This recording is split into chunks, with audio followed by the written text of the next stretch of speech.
Sering kita dapatkan, bahkan baru-baru ini juga kami dapatkan satu pertanyaan dari salah satu rekan-rekan kita yang kebingungan bagaimana menyikapi atau menindaki ketika kita mendapatkan adanya Al-Quran khususnya, ataupun yang bukan Al-Quran tapi buku-buku agama, baik itu zikir, doa, hadis-hadis Nabi atau yang lain-lainnya yang sudah dalam keadaan usang dan tidak bisa lagi kita gunakan. Kalau kita biarkan, dia akan dikhawatirkan akan terbengkalai, bahkan jatuh, rusak, bahkan terhinakan. Tapi kalau kita mau gunakan sudah nggak bisa lagi dipakai, digunakan. Mau disimpan saja kita ngerasa ini seakan-akan memenuhi tempat. Ya. Lalu apa yang kita lakukan?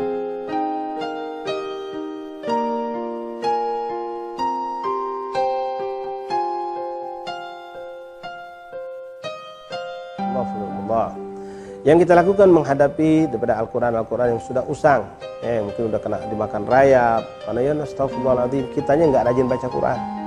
Kalau kita rajin, wallahi ikhwan, nggak ada Quran yang usang, nggak ada Quran yang kemakan rayap, karena kita nggak pernah baca Quran. Quran cuma disimpan. Kadang-kadang masya Allah kita punya abah punya Quran sendiri, lalu setelah abah kita meninggal, Quran itu kita simpan seakan-akan jadi benda pusaka. Subhanallah, salah besar engkau wahai saudaraku. Seharusnya engkau teruskan keberkahan bacaan abahmu dengan Quran miliknya, dengan engkau membacanya. Tapi enggak, kita enggak baca, kita simpan. Disimpan dan dilupakan. Ini kebanyakan kita. Sehingga akhirnya lapukan, rusak, basah kena hujan, atau kemakan rayap. Pas kita temu lagi udah sekian tahun, pas dibuka udah lengket, nggak bisa dibuka. Pas dibuka robek, tato sebelah sini udah bolong, mau dipakai udah nggak bisa lagi, mau diapakan kita bingung. Nah, ikhwan rahimakumullah, mudah-mudahan kita na'udzubillah tidak termasuk orang yang suka menghinakan, melalaikan walaupun tanpa dengan sengajaan. Na'udzubillah tsumma na'udzubillah min dzalik.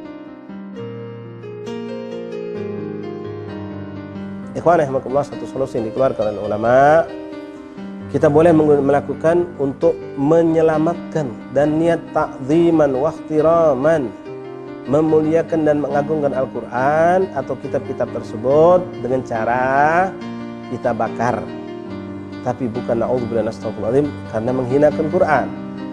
Bakar bukan sekedar dibakar, tapi dengan cara yang baik, yaitu kita kumpulkan kertas-kertas lembaran-lembaran Al-Quran tadi, kita siapkan satu mungkin seperti kaleng besar yang tidak terbakar oleh api. Lalu kita mulailah dengan niatkan hati kita dan memohon ampun kepada Allah, niat memuliakan Al-Quran, mentakzim Al-Quran, bukan untuk menghinakan Quran, agar Quran ini terjaga, tidak tergeletak, tidak terbengkalai, atau sampai na'udzubillah min dzalik terbuang, tercecer di mana-mana. Maka kita boleh membakar ya ikhwan, sampai pastikan tidak ada satu huruf pun tersisa kecuali sudah menjadi debu. Selesai dari itu ikhwan, maka berarti Quran ini sudah hilang. Apa yang kita lakukan?